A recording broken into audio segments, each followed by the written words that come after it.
ذرا سوچئے، اگر آج قرآن ہم سے سوال کرے کہ تم میری بات سنتے تو ہو لیکن مانتا کون ہے، تو ہم کیا جواب دیں گے؟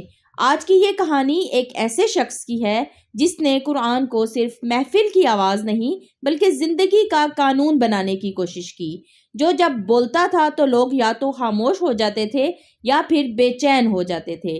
نام تھا ڈاکٹر اسرار احمد۔ یہ صرف ایک نام نہیں، یہ ہم سب کے لیے ایک جاگتی ہوئی وارننگ ہے۔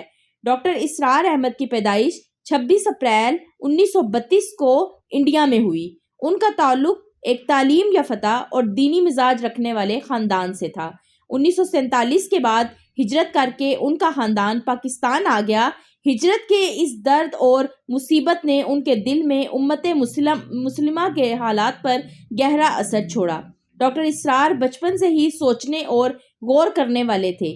انہوں نے تعلیم کے لیے king Edward medical college Lahore کا انتخاب کیا، جہاں انہوں نے MBBS اور بعد میں MD کارڈیالوجی کی ڈگری حاصل کی۔ وہ ایک بہت کامیاب ڈاکٹر بن سکتے تھے، لیکن ان کا دل صرف جسم کا علاج کرنے پر مطمئن نہیں تھا۔ انہوں نے خود کہا تھا، لوگ جسم کی بیماری سے کم، روح کی بیماری سے زیادہ مر رہے ہیں۔ ہم روز کہتے ہیں اسلام پورا دین ہے، لیکن سچ بتاؤ، کیا ہم واقعی اس پوری زندگی میں جیتے ہیں؟ ڈاکٹر اسرار احمد نے یہ سوال عوام کے سامنے رکھ دیا اور پھر خود بھی اس کا جواب بن گئے۔ مجھے لوگوں کی نفرت سے ڈر نہیں، مجھے اللہ کی ناراضگی سے ڈر لگتا ہے۔ یہ الفاظ کہنا آسان ہوتا ہے، لیکن ان پر چلنا بہت مشکل۔ ڈاکٹر اسرار احمد ایسے انسان تھے جنہوں نے اس ڈر کو اپنی زندگی کا مقصد بنا لیا۔ انہوں نے نہ صرف شہرت چاہی نہ تالیاں، صرف سچ بولا، اور اس سچ کا نام تھا ڈاکٹر اسرار احمد۔ ڈاکٹر اسرار احمد کے لیے اسلام صرف گفتگو کا موضوع نہیں تھا، بلکہ اسلام ان کی زندگی کا مقصد، ذمہ داری اور امانت تھی۔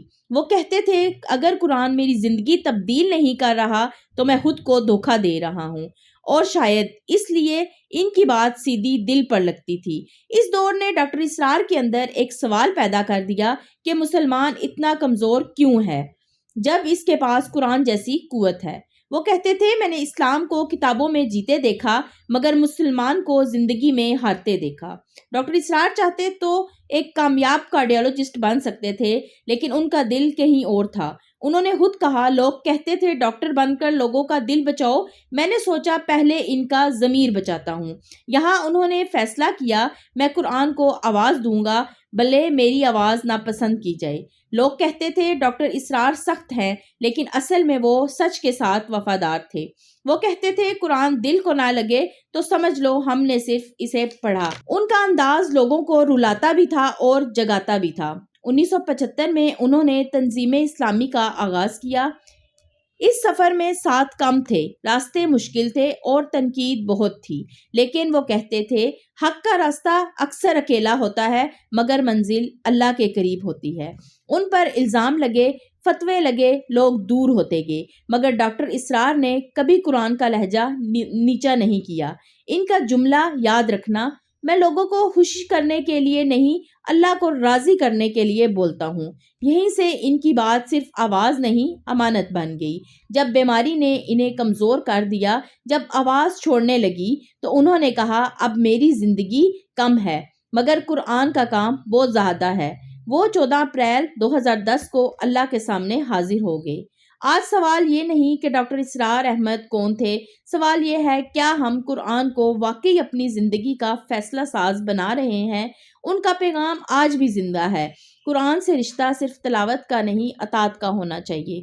اگر آج یہ بات دل کو لگ رہی ہے تو سمجھ لو ڈاکٹر اسرار احمد ابھی بھی ہم سے بات کر رہے ہیں۔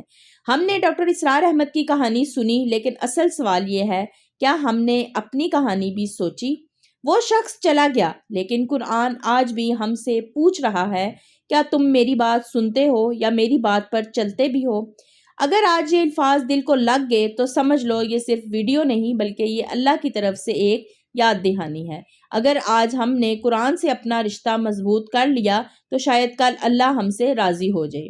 اگر آج کی یہ بات آپ کے دل کو تھوڑی سی بھی لگ گئی تو سمجھ لیجئے یہ صرف میری محنت نہیں، قرآن کا پیغام تھا۔ اگر آپ چاہتے ہیں کہ ایسی باتیں آپ کے ضمیر تک بار بار پہنچتی رہیں، اس سفر میں ہمارے ساتھ رہیں۔ چینل کو سبسکرائب کر لیجئے، ویڈیو کو لائک کر دیجئے، اور اگر کسی ایک شخص تک بھی یہ پیغام پہنچ جائے تو شاید یہی ہمارے لیے صدقہ جاریہ بن جائے۔ اللہ پاک ہم سب کو سمجھنے اور عمل کرنے کی توفیق دے۔